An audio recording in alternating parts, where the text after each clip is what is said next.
Hello, Mishpacha, it's Courtney, America's Jewish mother. Welcome back to my channel. I am here today to attempt to film a standalone review of Moby-Dick by Herman Melville, and this is going to be really hard because I feel like no matter what I say, there's no possible way I can do justice to this book, but I'm going to try. So, I love this book. I ended up giving it 5 stars. I've never read anything like this. It was amazing. So, just going to go ahead and put that out there right now. This review is not going to have spoilers. I will read some passages from the text, but I will not read anything spoilery, and I will not refer to events that happen really at the end of the book. So I won't spoil anything. But in case somehow you've managed to not really know what the basic plot of Moby-Dick is, it's about our narrator Ishmael, who decides to go on a whaling voyage and joins the crew of the Pequod, along with his friend and recent acquaintance Queequeg, who is of Maori descent. And the Pequod sails from Nantucket. It is captained by Captain Ahab, who is obsessed with hunting down the title character? Is a whale a character? I'm going to say character. Moby-Dick, the white whale.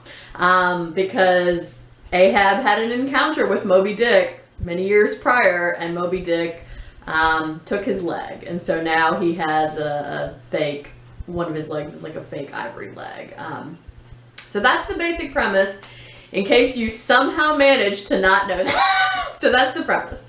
Okay, here's why I love this book. This book was equal parts slapstick comedy, homoeroticism, whale encyclopedia, and absolutely gorgeous writing. How are those 4 things in one book? I have no idea, but there you have it. Those 4 things are Moby-Dick.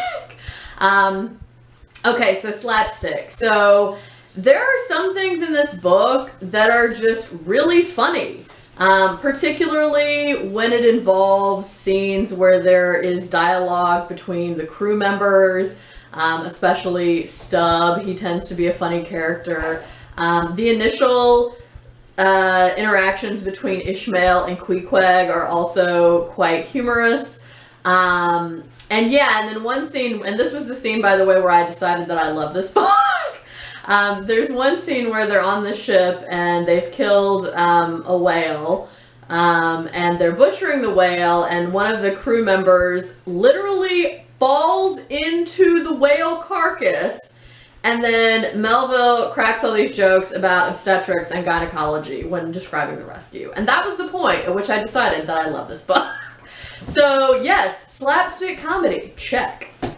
Okay, second point, homoeroticism. So as I already said, Ishmael, when he first meets Queequeg, is sort of wary of him, because Queequeg is, again, I think of Maori descent, and he's a quote-unquote pagan, and also I think Ishmael thinks he's a cannibal, and I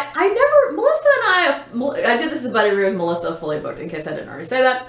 Melissa and I were never sure whether he was literally supposed to be a cannibal or not, but it doesn't matter, because there were all these things that were, sort of standing in the way of Ishmael being like, yes, this guy and I should be friends, but somehow they overcame that, and then they were the best of friends. And by the best of friends, I mean Ishmael was 100% in love with Queequeg, and no one will change my mind about that.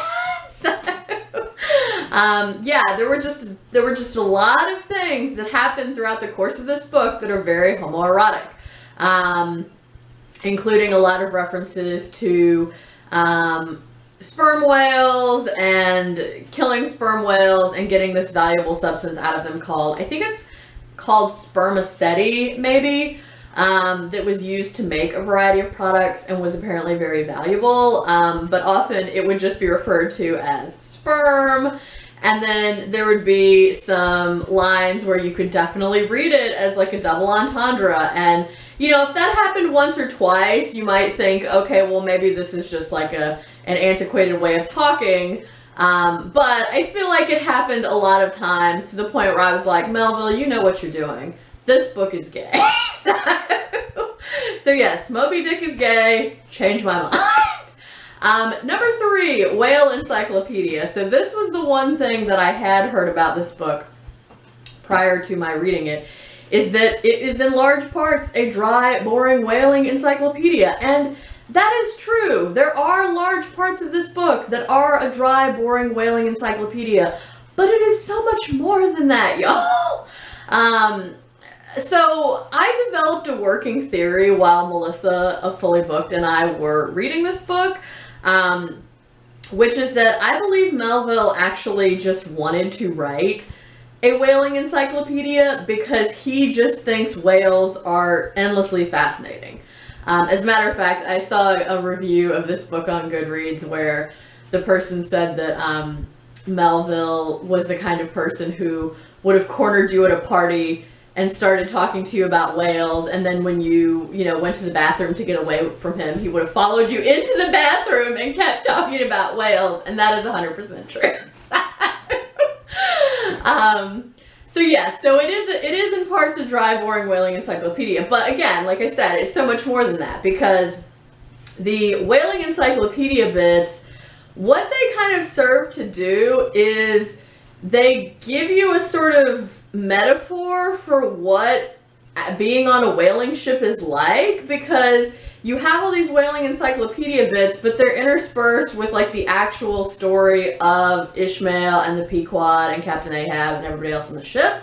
And it kind of mimics what an actual whaling voyage would be like, because you have times where action is happening and, people are chasing whales or trying to harpoon them or butchering a whale and somebody falls in the whale carcass, etc., etc. But like also when you're on a whaling ship, you have a lot of long, boring stretches where nothing is happening. It's also a very apt metaphor for life in general, because again, in life, you do have some moments of adventure that are very memorable and that are filled with a lot of personal meaning for you, but then you also just have really long, boring stretches where you're not doing anything exciting. You're just like sitting on your couch watching YouTube videos or, petting your dog or doing laundry or just like cooking or like normal people things that everybody does, right? So I think in that way, even though, again, my working theory is that Melville really wanted to write a dry, boring whaling encyclopedia, but he was like, no one will read this, so I have to like trick people into reading it by making it into an adventure story. So that was my working theory. So even though I think that's true, I also think that the whale encyclopedia bits serve as a metaphor both for the experience of actually being on a whaling ship, but also for life itself. And then the last thing I want to talk about in this book is the absolutely gorgeous writing. I mean, oh my gosh, it was incredible, y'all. And it's not like that the whole way through. I mean, there are lines that stand out more than others. So for example, in one of the earlier chapters that talks about Ahab, he's described as a Khan of the plank and a king of the sea and a great lord of Leviathans was Ahab. And then a couple of chapters later it says about him, "O Ahab, what shall be grand in thee? It must needs be plucked at from the skies and dived for the deep and featured in the unbodied air." And then there are a lot of lines that are really beautiful, and I actually, while I was like trying to pick out lines to share with you in this review, it kind of makes me wonder if most of the like what I consider to be the particularly gorgeous writing really is mainly connected to Ahab, because he's such a like Byronic sort of anti-hero. And so all of this like he uses a lot of romanticized and also biblical language, and I feel like there's a lot of biblical and romanticized language that surrounds him. So here's another example from chapter 44. God help the old man, thy thoughts have created a creature in thee, and he whose intense thinking thus makes him a Prometheus, a vulture feeds upon that heart forever. That vulture is the very creature he creates. Etc., etc. And yeah, and there are just a ton of lines like that that are just really beautiful writing. And I also felt like the writing got more and more beautiful as the book went on, especially in the last like 40 pages or so. And the reason why I think it kind of goes to a height there toward the end is because at the end it's quite focused on Ahab a lot, and so you just get sentence after sentence after sentence of this gorgeous writing. And honestly, when I was reading the last about like 30 pages or so of this, I had to stop after like a chapter or two and get up and walk around and do other things and come back because it was almost like too much, if that makes sense. It was almost like when you're eating, like when you have some kind of food that's really rich, like, I don't know, like a really decadent piece of fudge or something like that you can only take like a few bites of, or just have like one piece of, and you're like, okay, that's enough. I literally just cannot handle any more of that. It was like that, except the writing. So the other thing was the last 30 pages I found like very riveting and exciting. So like between the gorgeous writing and sort of riveting excitement of like what was actually going on in the last 30 pages, I had to like I said, I had to like stop and get up and walk around while my heart rate went down. But I do want to read you an example of what I'm talking about. And this is not anything that's spoilery, but it is from quite late in the text. But like I said, it will not spoil anything. So this is the beginning of chapter 130. And now that at the proper time and place, after so long and wide a preliminary cruise, Ahab, all other wailing waters swept, seemed to have chased his foe into an ocean fold, slay him the more securely there, now that he found himself hard by the very latitude and longitude where his tormenting wound had been inflicted, now that a vessel had been spoken with on the very day preceding had actually encountered Moby-Dick, and now that all his successive meetings with various ships contrastingly concurred to show the demoniac indifference with which the white whale tore his hunters, whether sinning or sinned against, now it was that there lurked something in the old man's eyes which it was hardly sufferable for feeble souls to see, as the unsettling polar star which through the livelong Arctic 6 months' night sustains its piercing, steady central gaze, so Ahab's purpose now fixedly gleamed down upon the constant midnight of the gloomy crew. It domineered above them so that all their bodings, doubts, misgivings, fears were fain to hide beneath their souls and not sprout forth a single spear or leaf. So this is like the kind of writing I'm talking about. It's just really, really gorgeous. And I'm going to read you one more passage, which is from chapter 132, which I think is actually maybe my favorite chapter of the novel, and it is a chapter in which Starbuck, the first mate, and Ahab have what I'm going to call a heart-to-heart. You know, you can call it whatever you want, but it's like more or less a heart-to-heart. So this is what it says. Slowly crossing the deck from the scuttle, Ahab leaned over the side and watched how his shadow in the water sank and sank to his gaze, the more and the more that he strove to pierce the profundity. But the lovely aromas in that enchanted air did at last seem to dispel for a moment the cankerous thing in his soul. That glad, happy air, that winsome sky did at last stroke and caress him.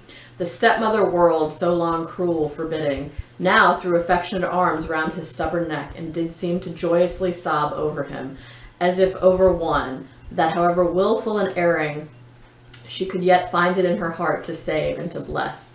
From beneath his slouched hat, Ahab dropped a tear into the sea, nor did all the Pacific contain such wealth as that one wee drop. So yeah, I actually got a little teary reading that. So that is like the level of gorgeous writing that I'm talking about here. So yeah, so beautiful and moving that I literally had to get up and walk around between chapters while I waited to go from like a 10, you know, back down to like a 6 or whatever. So, yeah, so again, this book was amazing. I think a couple of things that I wanted to mention that I feel like really contributed to why I loved this book so much. So number one, I think doing it as a buddy read with Melissa was a great idea, because often when you do a buddy read with somebody, it forces you to pay more attention, and also they will notice things in the text that you didn't necessarily notice, or if something came up that you weren't sure about, you can ask a question and maybe, you know, they noticed something that you didn't notice, etc., etc. So I love that we did this as a buddy read. I also think it was really helpful that we read it quite slowly. So we only checked in, this was not a buddy read where we checked in like every day or every 3 days or whatever. We only checked in once a week, and in that span of time, we would only read somewhere between 40 and 50 pages. It was usually like 10 to 15 chapters. And so I was only really actively reading Moby-Dick like 2 or 3 days out of the week. And I had a bunch of other things I was reading in the meantime. And I feel like that really helped me to slow down and savor the book a lot more. And there was never a time where I went to pick it up and I was like, oh God, I have to read this again. Like, I was always like eager to go back to it. So I think that was really helpful too. And then the last thing I think is helpful, and you know, I can't really change this for you now since I've just gone on and gushed about the book, but I had very low expectations going in, because I feel like all I'd ever really heard people say is it's a dry, boring whaling encyclopedia. And again, yes, that's there, but there's so much more. So, but I do understand why, if people were made to read this in high school or even in, you know, like a college level English class, unless you're maybe an English major or something, why students would not like it. I mean, it is quite long, and I do think it's difficult to access because it does have a lot of different things going on. There's a lot of intertextuality, a lot of references to biblical things, other texts, Shakespeare, etc., etc. So I definitely get why, if you were made to read this in school, it wouldn't be necessarily your favorite thing. But I really loved it. I'm so glad I read it. It's my first like outright 5-star read of the year. And I had been thinking up until the last, like, again, 30 or 40 pages that I would probably give it 4 stars. But the last 30 or 40 pages was so good that it pushed me up over the edge to 5 stars. So there you have it. There is my rambling, super enthusiastic review of Moby-Dick. If you have read this and you have thoughts about it, please let me know that down in the comments below. Thank you for watching. I hope everyone is doing well and staying healthy. I hope you're doing good reading whatever you're reading. And until next time, would it kill you to call you mother?